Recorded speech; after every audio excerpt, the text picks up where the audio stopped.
Where are you from? From Germany. From Germany. Nice to meet you, sir. Hi, Kar. Hi.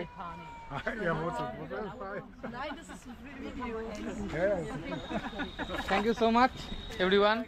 Good morning, everyone. Welcome back to the channel. আর আজকে এই short রাইডে তোমাদের সকলকে স্বাগতম জানাই। আজকে আমাদের গন্তব্য হচ্ছে the great banyan tree, world famous সেই বটবৃক্ষ, পৃথিবীর সব থেকে বড় সেই বটবৃক্ষ যেটা আমাদের কলকাতাতে অবস্থিত। এই আমি বাড়ি থেকে বেরিয়ে এখন যশোর রোডের উদ্দেশ্যে, বাকি ফুয়েল আপ করাতে হবে এখন। এই যে বন্ধু আমরা পৌঁছে গেলাম যশোর রোড, বাট এখন আমি সার্ভিস রোড ধরে একটু পাম্পের দিকে এগাবো, ফুয়েল পাম্পের দিকে। ওকে বন্ধুগণ, তো ফুয়েল আপ করানো কমপ্লিট হলো। আর এই যে লেফট সাইডে হচ্ছে এয়ারপোর্টের ওয়াল, মানে এই ওয়ালের ওই পাশে হচ্ছে আছে এয়ারপোর্ট, এয়ারপোর্টের রানওয়ে, আমাদের দমদম নেতাজি সুভাষচন্দ্র বসু এয়ারপোর্ট, কলকাতা এয়ারপোর্ট। আর আমরা এখন রাইড করছি এই যে যশোর রোড দিয়ে। আমরা যশোর রোড ছেড়ে লেফট নিয়ে নিলাম, লেফট নিয়ে আমরা কানেক্ট করে গেলাম direct Belgharia expressway.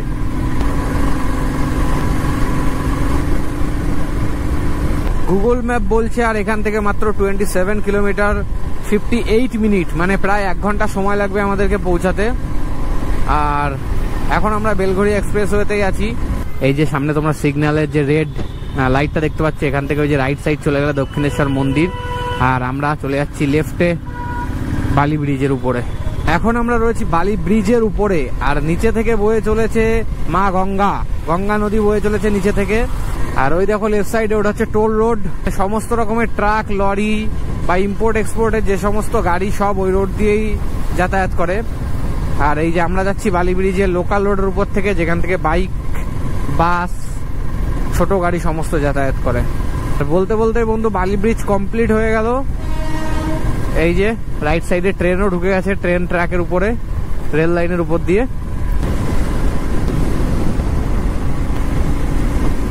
Google map বলছে এখান থেকে আর 5 কিলোমিটার মাত্র বাকি, যেটা যেতে সময় লাগবে 20 মিনিট। 1 কিলোমিটার টু গো, আর মাত্র 1 কিলোমিটার বাকি আছে। আর এখানে বিভৎস জ্যাম লেগেছে। আচার্য জগদীশচন্দ্র বোস ভারতীয় উদ্ভিদ উদ্যান বা বোটানিক্যাল গার্ডেন পুরো এর মুখোমুখি। আর এখানে আমরা এখন এন্ট্রি করব, এন্ট্রি করে টিকিট কেটে ভিতরে যাব সেই দ্য গ্রেট ব্যানায়ান ট্রি দেখতে। তো রাইট নাও আমরা এখন বোটানিক্যাল গার্ডেনের মধ্যে। আর ওই যে পেছনে ওইখান থেকে টিকিট কেটে 30 টাকা করে পার পার্সন টিকিট কেটে আমরা দুজন এন্ট্রি করে গেছি। তো এন্ট্রি করার সাথে সাথে এখানে একটা সাইনবোর্ড দেওয়া আছে ম্যাপের, যে কোনটা কোন দিকে। তো আমরা ডাইরেক্ট যাব প্রথমেই দ্য গ্রেট ব্যানায়ান ট্রি, দেখতেই পাচ্ছ তোমরা 225 মিটার ডান দিকে। তো লেটস গো, সেখানেই যাওয়া যাক, চলো। রাইট নাও আমি দাঁড়িয়ে আছি হাওড়া জেলা সেই দ্য বিখ্যাত গ্রেট ব্যানায়ান ট্রির সামনে। এটা সেই সুবিশাল বটবৃক্ষ যেটা কিনা 270 বছরেরও বেশি পুরানো, মানে 846 মিটার জুড়ে বিস্তৃত, এবং এর উচ্চতা হচ্ছে 245 মিটার, আর প্রায় 270 বছরেরও বেশি পুরানো। বাকি তোমরা দেখো এই যে গাছটার এই যে এতগুলো কাণ্ড তোমরা দেখতে পাচ্ছ এই যে চারিদিকে, তো এগুলো দেখে অনেকগুলো গাছ মনে হতে পারে, বাট সেটা নয়, এটা অ্যাকচুয়ালি একটাই গাছ। বট গাছের যে প্রম্প রুটগুলো থাকে, সেই প্রম্প রুটগুলো বেরিয়ে বেরিয়ে এতগুলোর কাণ্ড সৃষ্টি করেছে। আর এর মূল কাণ্ডটি 1925 সালে কেটে ফেলা হয়েছে, তার কারণ সেই মূল কাণ্ডটিকে ছত্রাকে আক্রমণ করেছিল। তো গাছটির বৈজ্ঞানিক নামও আছে, গাছটির বৈজ্ঞানিক নাম হলো ফাইকাস বেঙ্গালসিস এল। আর 1864 সাল এবং 1867 সাল, এরপরেও 2020 সালে যে ভয়ানক ঝড়গুলো এসেছিল, সেই ঝড়গুলো হওয়ার পরেও গাছটা টিকে আছে। হয়তো কিছুটা ক্ষয়ক্ষতি হয়েছিল, বাট তারপরেও গাছটা টিকে আছে। তো দেখো একটা গাছ যে এত বড়, এত অসম্ভব হতে পারে, মানে কি সুবিশাল, না দেখলে, নিজে চোখে না দেখলে বিশ্বাসই হবে না। আর এটা সিচুয়েটেড হচ্ছে হাওড়া জেলার দ্য বোটানিক্যাল গার্ডেন, তোমরা সকলে হয়তো নাম শুনেছো দ্য বোটানিক্যাল গার্ডেন। সেই বোটানিক্যাল গার্ডেনের মধ্যেই মাত্র 30 টাকা দিয়ে টিকিট কাটলে তোমরা এর মধ্যে এন্ট্রি করতে পারবে। আর এই ঐতিহাসিক প্রাকৃতিক সৌন্দর্যটাকে তোমরা উপভোগ করতে পারবে। এই বটগাছ ছাড়াও এদিকে আরো অনেক কিছু জিনিস আছে যেগুলো তোমরা ঘুরে ঘুরে দেখতে পারবে। এই জ্যাম তুমি ছাড়িয়ে যাও।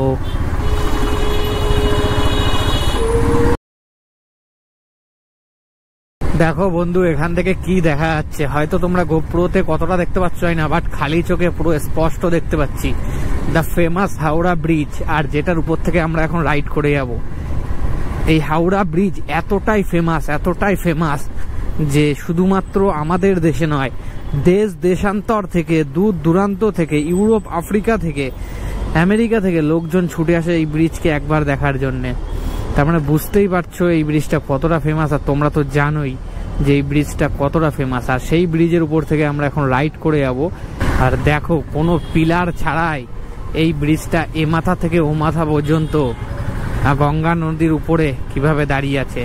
এই যে এ মাথায় একটা পিলার, আর যখন ব্রিজটা শেষ করব তখন ও মাথায় একটা পিলার, মাঝে কোনো পিলার নেই।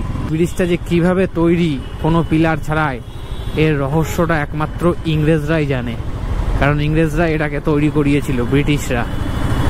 আর ব্রিজটার উপর থেকে যখন যায় না, ব্রিজটা মানে আলাদা একটা অনুভূতি হয়। আর ব্রিজটাও কেমন কাঁপে। এই ব্রিজে আমি অনেকবার এসেছি, বাট তোমাদের সঙ্গে শেয়ার করছি এই প্রথমবার।